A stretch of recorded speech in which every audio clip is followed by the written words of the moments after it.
Question number 12 कर लेंगे। Question number 12 में एक इक्वेशंस हमने फाइंड करना है और इक्वेशन फाइंड करने के बाद हम इनकी डिफरेंस चीज़ फाइंड कर लेंगे। उसमें हम मीडियन फाइंड कर लेंगे और इसके एल्टीट्यूड फाइंड कर लेंगे, ठीक है। तो इसके लिए हमारे पास गिवन डेटा के अंदर ना एक ट्राइंगल गिवन है और उस ट्राइंगल की वर्टिसेस हमारे पास गिवन है ए बी सी है। तो सॉल्यूशन स्टार्ट कर लेते हैं। यहाँ पे हमारे पास एक ट्राइंगल है ए बी सी है और ट्राइंगल्स की जो वर्टिसेस है उसकी वैल्यू -3 -8 5 4 और -3 2 है। अब एक ट्राइंगल बना लेता है तो ट्राइंगल ए बी सी की वैल्यूज़ हमने यहाँ पर रिप्लेस कर लिया। चलिए जी, अब इसको हम स्टार्ट कर लेंगे इक्वेशन ऑफ साइड्स के लिए, ठीक है। तो सबसे पहले हमें ए से लेकर बी तक का स्लोप चाहिए, फिर बी से लेकर सी तक का स्लोप चाहिए, फिर सी से लेकर ए तक का स्लोप चाहिए। डिफरेंट स्लोप्स हम यहाँ पर बारी बारी से फाइंड कर लेंगे। तो पहले स्लोप फाइंड कर लेंगे ए बी के लिए, तो उसका नाम रखेंगे m1। तो स्लोप फाइंड करने का फार्मूला ये है कि y2 minus y1 divided by x2 minus x1 है। ई ए और बी के लिए कर लेंगे तो ये आपके पास ए वाला पॉइंट है और ये बी पॉइंट है। ए वाले पॉइंट्स के अंदर ये x1 है, ये y1 है, ये x2 है और ये y2 है। तो सबसे पहले हमें चाहिए y2 की जगह पे क्या लिखेंगे 4 माइनस फार्मूले के अंदर है और y1 की वैल्यू क्या है, ए और बी के लिए करना है तो y1 की वैल्यू हमारे पास 2 है यहाँ पे, ठीक है। क्वेश्चन के अंदर यहाँ पे 2 गिवन है, ये 8 नहीं है, यहाँ पे 2 है। तो 2 आ जाएगा डिवाइडेड बाई 5 x2 की वैल्यू है, फार्मूले के अंदर माइनस है लेकिन यहाँ पर भी माइनस है तो ये क्या बन जाएगा प्लस बन जाएगा और यहाँ पे 3 आएगा। तो इन दोनों को माइनस करने से 2 डिवाइडेड बाई इसको ऐड कर लो तो ये आपके पास टोटल 8 बन जाएंगे, ठीक है। Is equal to 1/4। ये स्लोप नंबर 1 है जो कि ए एंड बी के लिए हमने स्लोप फाइंड कर लिया। अब एक स्लोप फाइंड कर लिया तो एक इसी स्लोप को हम इस इक्वेशंस के अंदर पुट कर लेंगे इक्वेशंस की साइड्स फाइंड करने के लिए। अगर ए के हिसाब से देखें तो स्लोप का यही फार्मूला होता है ना, तो उस स्लोप के फार्मूले को हम अगर साइड फाइंड करना है तो हम ये लिखेंगे कि y minus y1 is equal to m1 x minus x1। अब यहाँ पे ये किसकी वैल्यू है, x की वैल्यू है और ये y की वैल्यू है। तो y के जगह पे हम y की वैल्यू पुट कर लेंगे, x के जगह पे हम x की वैल्यू यहाँ पर पुट कर लेंगे। अच्छा जी, तो y minus 2 is equal to 1/4 slope की वैल्यू है जो हमने पहले फाइंड करके रखा हुआ था x प्लस 3, ठीक है। तो x के साथ माइनस था लेकिन वैल्यू जो है x की वहाँ पे भी माइनस है तो इस वजह से ये क्या बना है प्लस बना है। तो अब यहाँ से हम 4 को इधर लेके जाएंगे तो ये आपके पास 4y माइनस 4 2 ज़ा 8 is equal to x plus 3 होगा। अब सारे नंबर को एक साइड पे शिफ्ट कर लो तो यहाँ पे आएगा x, इस x को पहले शिफ्ट कर लो, ठीक है। x माइनस 4y और प्लस 8 इज इक्वल टू 0। असल में इसमें ये किया है कि इस पूरे नंबर को इस साइड पे शिफ्ट कर लो तो ये वाला सिचुएशन बन जाएंगे, ठीक है। y के साथ माइनस आएगा और जिसके साथ माइनस है वो क्या हो जाएगा प्लस हो जाएगा। ये तो आप इजीली कर सकते हैं कि इसके सिंप्लीफिकेशन में कोई मसला नहीं है। अब हम स्लोप फाइंड कर लेंगे बी और सी के लिए। तो बी सी के स्लोप फाइंड करेंगे तो पॉइंट बी और पॉइंट सी को लेंगे। तो y2 minus y1 divide by x2 minus x1 की वैल्यूज़ यहाँ पर लिख लिया है। तो ये माइनस माइनस के साथ कैंसिल, यहाँ पर क्या आएगा 6 आएगा। अब हम साइड्स के इक्वेशंस को जो ना इक्वेशंस को फाइंड कर लेंगे बी पॉइंट्स के हिसाब से। तो फिर फार्मूला वही होगा कि y minus y1 is equal to m2 x minus x1। तो y माइनस y1 की जगह पे 4 इज इक्वल टू m2 की जगह पे 6 x माइनस 5 और यहाँ से हम इसको मल्टीप्लाई कर लेंगे तो ये 6x माइनस इसको इसके साथ मल्टीप्लाई करके 30 आ जाएगा। तो आप इसको फिर से रिप्लेस किया, एक ही साइड पे शिफ्ट किया है तो ये 6x minus y minus 26 is equal to 0। ये आपके पास एक और लाइन आ जाएगी। अब हम फाइंड कर लेंगे ट्राइंगल के 3 साइड्स है ना, उसमें से हमने अभी फाइंड करना है ए और सी के लिए। ए और सी का स्लोप फाइंड कर लेंगे तो ये -8 -2 डिवाइड बाई 3 प्लस 2। ये कैसे आया, y2 minus y1 divided by x2 minus x1 के अंदर पुट किया है, ठीक है। Is equal to -10 divide by 6 और ये आपके पास -5 डिवाइड बाई 3 हो जाएगा, ये एक दूसरे के साथ कैंसिल करके। अब यहाँ से हमने ए सी के लिए साइड्स फाइंड करना है इक्वेशंस की। तो y minus y1 is equal to m3 यानी तीसरा स्लोप जो हमने ए और सी के लिए फाइंड किया था x माइनस x1। तो यहाँ से y minus 2 is equal to slope की जगह पे क्या लिखेंगे -5/3 x प्लस 3 और ये 3 इधर आके मल्टीप्लाई हो जाएगा तो ये 3y minus 6 is equal to -5 minus 15 is equal to, इसको रिप्लेस करके थोड़ा सा स्टैंडर्ड फॉर्म में लिखेंगे तो ये आपके पास होगा 5x plus 3y plus 9 is equal to 0। अब हमने 3 इक्वेशंस यहाँ पे फाइंड कर लिया। अभी हम नेक्स्ट क्वेश्चन पे जाएंगे, क्वेश्चन नंबर 13 पे। तो क्वेश्चन नंबर 13 में ये है कि find any equations of the line through, एक आपके पास पॉइंट गिवन है -4 और -6 है and perpendicular to the line और इसकी परपेंडिकुलर में जो ना इसकी लाइन की जो ना स्लोप वी गिवन है -3/2 है। तो गिवन डेटा हम लिखेंगे तो गिवन में स्लोप हमारे पास गिवन है, स्लोप इज इक्वल टू -3/2 है। अब हमने फाइंड करना है जो हमें स्लोप चाहिए। स्लोप को फाइंड करने के लिए हम ये कर लेंगे कि m is equal to 1/, slope की वैल्यू लिखेंगे, ठीक है। फार्मूला ये है कि -1/, स्लोप की वैल्यू, तो -1 फार्मूले में है और जो स्लोप m की वैल्यू हमारे पास क्या है -3/2 है। ये 2 ऊपर जाएगा तो ये माइनस माइनस के साथ कैंसिल, 2/, क्या आएगा 3 आएगा।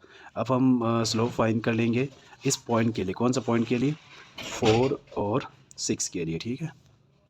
अब हमने इसके लिए पॉइंट्स फाइंड करना था, स्लोप के पॉइंट्स, ठीक है। पॉइंट ए के लिए तो यहाँ पे y minus y1 is equal to x into x minus x1। यहाँ से y प्लस एक्स y1 की जगह पे क्या लिखेंगे 6 इज इक्वल टू स्लोप की जगह पे 2/3 और x प्लस 4। यहाँ से इसको थोड़ा सा सिंप्लीफाई कर लेंगे तो ये इधर आके मल्टीप्लाई हो जाएगा 3y plus 18 is equal to 2x plus 8 और इस नंबर को इधर शिफ्ट कर लेंगे तो 2x minus 3y minus 10 is equal to 0 हो जाएगा। अब इसकी क्वेश्चन नंबर 14 कर लेंगे। एक क्वेश्चन को हमने फाइंड करना है। उसकी जो लाइन है वो 11 और -5 है, ठीक है।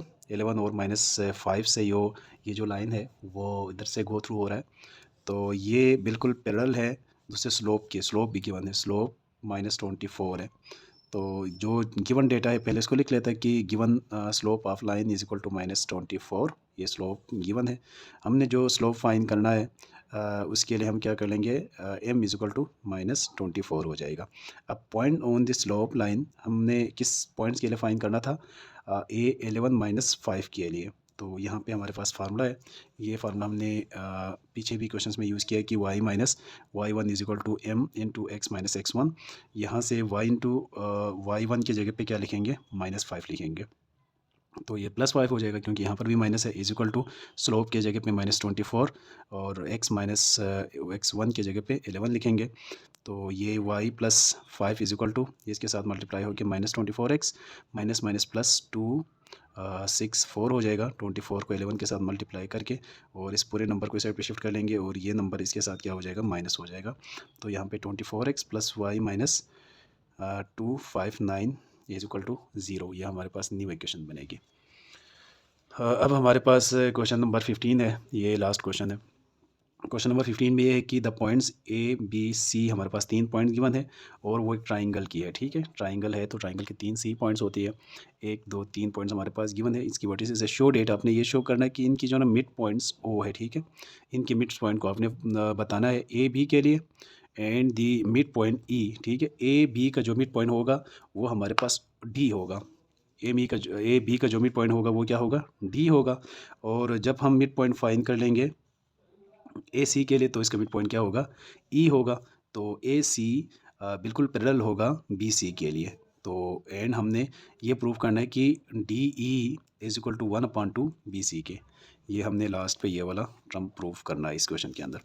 तो हमारे पास जो डेटा गिवन है वो डेटा हम एक दफ़ा लिख लेते हैं कि ए इज इक्वल टू इतना है, बी इज इक्वल टू इतना है, सी इज इक्वल टू इतना है। सबसे पहले हमें मिड पॉइंट चाहिए ए बी के लिए, ठीक है। क्वेश्चन में लिखा हुआ है कि मिड पॉइंट क्या फाइंड करना है, ए बी के लिए। उसका नाम क्या रखेंगे, डी रखेंगे। तो मिड पॉइंट का फार्मूला ये होता है कि x1 plus x2 divide by 2, y1 plus y2 divide by 2।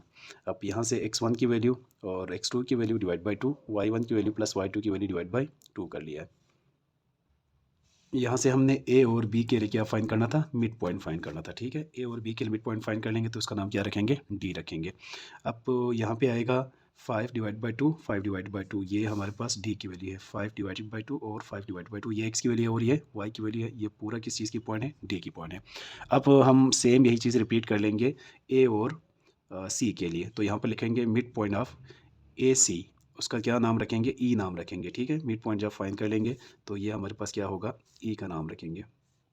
अब ई को कैसे कर लेंगे, ए और सी में जो ना जितने भी वैल्यूज़ है उसको हम यहाँ पर यूज़ कर लेंगे। तो ये हमारे पास x1, ये x1 है ना, x1 प्लस और x2, ये x2 की वैल्यू है। ए और सी के हिसाब से देखें तो ये y1 है और ये y2 है। तो -1 plus 2 divide by 2, x1 plus x2 divide by 2 और y1, ये y1 की वैल्यू है, प्लस y2 लिखना है। तो लेकिन y2 के अंदर क्या है वैल्यूज़ हमारे पास -4 है, ठीक है। तो ये y1 की वैल्यू है और ये y2 टू की वैल्यू है, ये x1 की है और ये x2 की वैल्यू है। तो यहाँ पर वैल्यू रिप्लेस कर लेंगे, 2 - 4 डिवाइडेड बाई 2, इसको सोल्व करने से 1/2 और इसके आंसर क्या आएगा, -1 आएगा। ये तो हो गया हमारे पास जो हमने मिड पॉइंट फाइंड करना था ए और बी के लिए, इसका नाम डी रख लिया, ये वैल्यू हमारे पास आ गई। और हमने ए और सी के लिए मिड पॉइंट फाइंड करना था, ये हमारे पास ई की वैल्यू है 1/2 -1, ये हमने अभी फाइंड किया था। अब हमने लास्ट पे ये शो करना था कि डी और ई के लिए, ठीक है। तो डी और ई जो हमने डी भी फाइंड किया और ई भी फाइंड किया, उसका स्लोप फाइंड कर लेंगे। तो m1 उसका नाम रखेंगे। स्लोप में स्लोप को कैसे फाइंड करना था, स्लोप की फार्मूला हम यहाँ पर यूज़ कर लेंगे। तो y1 माइनस y2, y1 की वैल्यू -1 है, y2 की वैल्यू -5/2 है, डिवाइडेड बाई x1 की वैल्यू 1/2 है, माइनस x2 की वैल्यू 5/2 है। इसको जब सोल्व कर लेंगे तो इन दोनों का एलसीएम क्या आएगा, 2 आएगा। तो ये -2 डिवाइड -5 डिवाइडेड बाई इनके भी एलसीएम क्या आएगा, 2 आएगा, 1 - 5 आएगा। इसको थोड़ा सा सोल्व कर लेंगे तो ये आपके पास क्या आ जाएगा, -7, ये 2 के साथ कैंसिल हो जाएगा, नीचे यहाँ पर क्या आएगा, -4 आएगा, माइनस माइनस के साथ कैंसिल, 7/4, ये हमारे पास डी ई की वैल्यू है। अब हमने ये प्रूफ करना है कि बी सी की वैल्यू निकाल के इसका हाफ लेने से डी ई के इक्वल आएगा। तो हम बी सी का स्लोप फाइंड कर लेंगे। तो बी और सी के स्लोप का फार्मूला ये होगा कि फिर वही होगा कि y2 - y1 divided by x2 - x1 होगा। उसका स्लोप का नाम m2 रखेंगे। तो -4 - 3 divide by 2 - 6 is equal to -7 divide by 4 आएगा। और यहाँ पर भी माइनस आएगा तो वो माइनस माइनस के साथ कैंसिल होकर 7/4 आएगा। अब ये है कि m1 और m2 क्या होना चाहिए, पैरेलल होना चाहिए, ठीक है। d1 की स्लोप और d2 की स्लोप क्या होना चाहिए, पैरेलल होना चाहिए। तो चेक कर लो। तो ये हमारे पास वैल्यू है, ये हमारे पास वैल्यू है कि 7/4 किसकी स्लोप है, डी ई की स्लोप है। और हमने अभी जो फाइंड किया है बी और सी के लिए, उसका स्लोप भी क्या है, 7/4 है। ये तो ये स्लोप आपस में दोनों क्या है, पैरेलल है, ठीक है। दोनों बिल्कुल हमारे पास क्या है, पैरेलल स्लोप है, दोनों बराबर है। अब हमने बी सी के लिए डिस्टेंस फाइंड करना है। तो बी सी का डिस्टेंस फाइंड करेंगे तो डिस्टेंस फार्मूला ये होता है कि x2 - x1 की whole square plus y2 - y1 की होल स्क्वायर। यहाँ पे हमने b और c की वैल्यूज़ को लिखा है। तो यहाँ पे हमारे पास आ जाएगा कि 6 - 2 की होल स्क्वायर प्लस 3 + 4 की होल स्क्वायर। तो ये आपके पास 4 बन जाएगा, 4 का स्क्वायर लेने से 16 प्लस ये 7 बनेगा, 7 का स्क्वायर 49 होगा, दोनों को ऐड करने से 65 हो जाएगा। तो ये हमारे पास बी सी की डिस्टेंस है। अब हम फाइंड कर लेंगे डी और ई के लिए डिस्टेंस। तो डी और ई के लिए डिस्टेंस फाइंड करने का फार्मूला फिर वही होगा, x1 यानी x2 - x1 की whole square plus y2 - y1 की होल स्क्वायर। दोनों वैल्यूज़ को हमने यहाँ पर सब्स्टिट्यूट कर लिया। करने के बाद इनके एलसीएम 2 आएंगे, 5 - 1 की होल स्क्वायर प्लस यहाँ पर एलसीएम 2 आएगा, 5 + 2 की होल स्क्वायर। इन दोनों को माइनस करने से ये आपके पास 4 बन जाएगा। और 4 का स्क्वायर करने से 16 डिवाइड बाई 2 का स्क्वायर 4 बनेगा, प्लस यहाँ पे 7 बनेगा, तो 7 का स्क्वायर 49 डिवाइड बाई 2 का स्क्वायर 4 बन जाएगा। इन दोनों को ऐड कर लो एलसीएम लेके, तो ये 65 डिवाइड बाई 4 होगा। इसको कैलकुलेटर से सोल्व कर लो तो ये 1 डिवाइड बाई 2 अंडर रूट क्या होगा, 65 होगा।